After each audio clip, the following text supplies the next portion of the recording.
Эмне үчүн жер семирткичтерди күзүндө колдонууну чечтиңиз?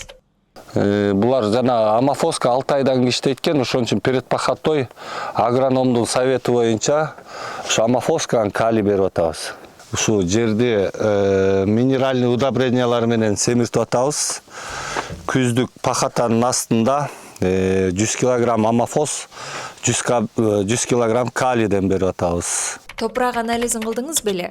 Жок, кылган эмеспиз. Быйыл бул талаага эмне өстүрдүңүз жана кандай жер семирткичтерди колдондуңуз? Буга чейин деле ошондой 200 килограммдан Амафоска. Бул полеге жүгөрү 2 жылдан бери жүгөрү айдалат, подсилос. Жүгөрүнү сеп атканда пассивной 150 килограммдан нитро Амафоска беребиз. Кайта биринчи культивацияда 200 килограммдан селитра, Боровска чээрде 200 килограмм карбамидка беребиз.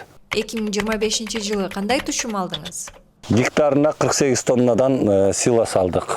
Негизи кандай жер семирткич колдонуу керек же колдонбой деле койсо болобу? Азыр эми колдонуш керек го дейм. Биздин көп жылдан бери жер семирткич себилбей, жердин баары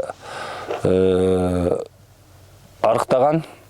Ошондуктан биз жер семирткич колдонобуз.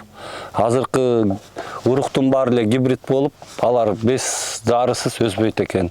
Ошон үчүн желательно бергенге аракет кылабыз. Жер семирткич сепкен жылы жана сеппеген жылынын айырмасы түшүмдүүлүккө таасир бердиби?